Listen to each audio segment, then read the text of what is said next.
Hey guys, आप सबका स्वागत है मेरे चैनल में। आज हम बात करने वाले हैं उन टॉपिक्स के बारे में जो पिछले कई सालों से मैथ्स के बोर्ड पेपर में आ रहे हैं और इस साल भी आने के चांसेस बहुत ज़्यादा हैं। तो आपको ये जो सारे टॉपिक्स हैं इन्हें छोड़ के बिल्कुल नहीं जाना है एग्जाम में अगर आपको अच्छा स्कोर करना है। तो चलो आज का वीडियो शुरू करते हैं। जो पहला चैप्टर है वो है रिलेशन एंड फंक्शन। तो इसमें तो अब कुछ ही टॉपिक बचे रह गए हैं, तो इसमें दो ही टॉपिक्स आने के चांसेस हैं।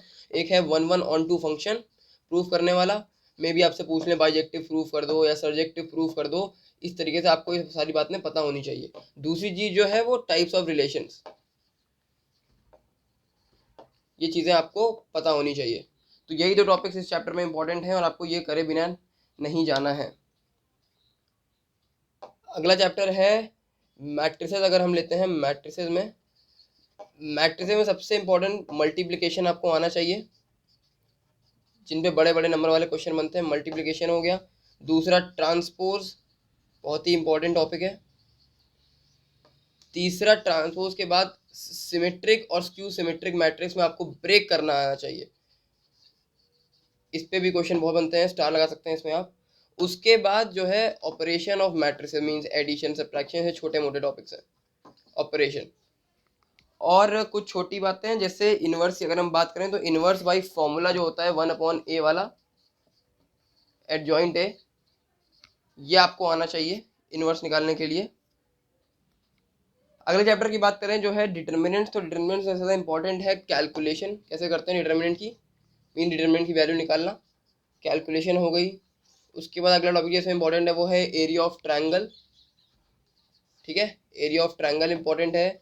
Equation of straight line important है। ये सब वो टॉपिक्स हैं जो लोग अक्सर छोड़ देते हैं और बहुत ही ज़्यादा इंपॉर्टेंट टॉपिक्स हैं ये। इसमें नंबर बहुत आसानी से स्कोर किया जा सकता है। और एक और बात, हाँ, नॉन सिंगुलर और सिंगुलर दो दो नंबर में आते हैं, वो भी क्यों छोड़ें। तो नॉन सिंगुलर और सिंगुलर ये भी हमें देखते हुए जाना है। अगर कॉन्टिन्यूटी की सिर्फ बात करें तो कॉन्टिन्यूटी एक इंटरवल में सबसे ज़्यादा इंपॉर्टेंट माना जाता है। और इंटरवल में भी जिसमें वेरिएबल्स की वैल्यू निकालनी होती है, वेरिएबल फाइंड, जैसे ए बी दे दिया इस हिसाब से, तो ये आपको आना चाहिए। ये एक स्पेसिफिक एकदम बता रहा हूँ मैं कि ये आप छोड़े बिना मत जाइएगा। अगर डिफ्रेंशिएशन की बात करें तो वैसे तो ये पूरा ही चैप्टर बहुत ही ज़्यादा इंपॉर्टेंट है क्योंकि इसका एप्लीकेशन आगे के चैप्टर्स में भी है। लेकिन जो सबसे ज़्यादा इंपॉर्टेंट टॉपिक्स हैं वो हैं आपके, एक तो प्रोडक्ट रूल। ठीक है, प्रोडक्ट रूल बहुत ही ज़्यादा इंपॉर्टेंट है। क्वेश्चन रूल,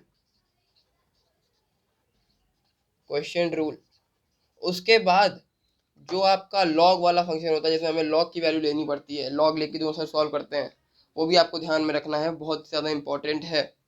और जो फॉर्मूला बेस्ड होते हैं वो तो आप याद कर सकते हैं। तो ये कुछ बातें बहुत ही ज़्यादा इंपॉर्टेंट है फॉर्मूला बेस्ड वाले।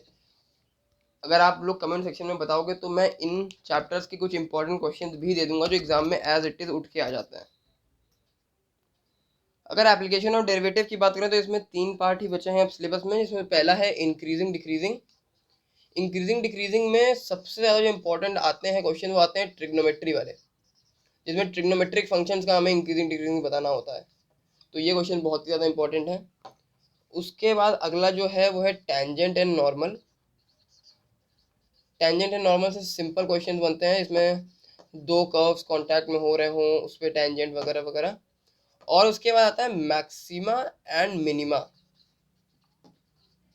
Maxima and minima. इसमें आपको जो सबसे ज़्यादा इंपॉर्टेंट सेक्शन है वो है सरफेस एरिया वॉल्यूम, ये सब वाला, मीन्स मेंसुरेशन वाला। सरफेस एरिया हो गया, वॉल्यूम हो गया, ये वाले जो एरियाज हैं ये बहुत ही ज़्यादा इंपॉर्टेंट हैं। बेसिकली अगर आप मिसलीनियस लगा लेंगे एनसीईआरटी की तो मेरे हिसाब से वो मोर देन सफिशिएंट होता है। लेकिन आपको उन्हें रटना नहीं है, समझ के लगाना है। ठीक है।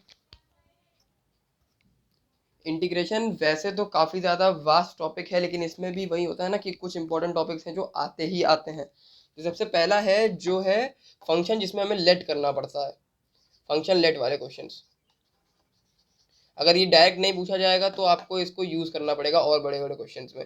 इसके बाद बाई पार्ट्स, जो कि आना ही आना है, बाई पार्ट्स हो गया। फिर इसके बाद दो दो नंबर में कभी पूछ लेते हैं e की power F x plus F dash x, से छोटी छोटी बातें आपको आनी चाहिए। फिर उसके बाद अगर हम देखें तो पार्शियल फ्रैक्शन, पार्शियल फ्रैक्शन ये भी बहुत ज़्यादा इंपॉर्टेंट है। और हाँ, कुछ इंपॉर्टेंट क्वेश्चन जैसे कि अंडर रूट टेन एक्स, ये बहुत ही ज़्यादा इंपॉर्टेंट क्वेश्चन हैं। और जिसमें साइन कॉस अपॉन में होते हैं, वो भी काफ़ी ज़्यादा इंपॉर्टेंट क्वेश्चंस हैं। अगर आप बोलोगे तो मैं एक अलग वीडियो बना दूंगा जिसमें सिर्फ इंपॉर्टेंट क्वेश्चंस होंगे। डिफरेंशियल इक्वेशन की बात करें तो दो ऐसे टॉपिक्स हैं जो आने ही आने हैं। पहला टॉपिक जो है वो है ऑर्डर एंड डिग्री, ये दो नंबर में भी आ सकता है और ज़्यादा नंबरों में भी आ सकता है। उसके बाद अगला टॉपिक जो है वो है होमोजीनस, ये तो आना ही आना है। इसके अलावा भी आपको डिफरेंशियल इक्वेशन सॉल्व करने के तरीके देखने हैं, लेकिन ये दो टॉपिक तो आपको बहुत अच्छे से देखने ही देखने हैं। वेक्टर की बात करें तो सबसे ज़्यादा इम्पोर्टेंट टॉपिक जो है वो है साइन रूल, कोसाइन रूल, ठीक। उसके बाद डॉट प्रोडक्ट और क्रॉस प्रोडक्ट, ये आपको ध्यान में रखने हैं क्योंकि इन पे क्वेश्चन बनेंगे ही बनेंगे। 3D वैसे तो बहुत बड़ा टॉपिक है, लेकिन जितना अब बचा है उसके हिसाब से अगर गेस करें तो पेपर में equation of plane, equation of plane और इक्वेशन ऑफ लाइन, इन दो टॉपिक से क्वेश्चन आने के सबसे ज़्यादा चांसेस हैं। क्योंकि एंगल और line, angle between line and plane हटा दिया गया है और लाइन के बीच में हटा दिया गया है, तो ये इन दो टॉपिक से क्वेश्चन बनने बहुत ही ज़्यादा ज़रूरी हैं और इन्हीं दो टॉपिक से क्वेश्चन आएंगे भी आएंगे। प्रोबेबिलिटी में बात करें तो दो ही टॉपिक बचते हैं, वो है लॉ ऑफ टोटल प्रोबेबिलिटी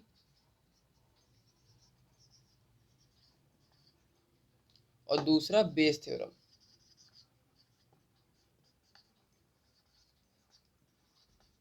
ठीक है, बेस थ्योरम। इसके बाद इनमें भी कुछ सिलेक्टेड टॉपिक वाले, जैसे वो इंश्योरेंस एजेंट वाला जो एनसीईआरटी वगैरह में दिया होता है, इंश्योरेंस वाला, डाइस रिलेटेड प्रॉब्लम्स, कॉइन वाले। अगर आप बोलोगे, कमेंट में डालोगे, तो मैं एक इम्पोर्टेंट क्वेश्चन का पीडीएफ भी अपलोड कर दूंगा और प्रॉपर उसको, उसके हर एक क्वेश्चन को मैं वीडियो में समझा भी दूंगा। ओके, अगर ये वीडियो आपको ज़रा सी भी हेल्पफुल लगी हो और आपको ऐसी वीडियोस और चाहिए तो इस वीडियो को लाइक करना मत भूलना और कमेंट में बताना कि अगली वीडियो तुम्हें किस पे चाहिए। और चैनल पे नया हो तो सब्सक्राइब करते जाना यार। तब तक के लिए चलते हैं, अगली वीडियो में फिर मुलाकात होगी।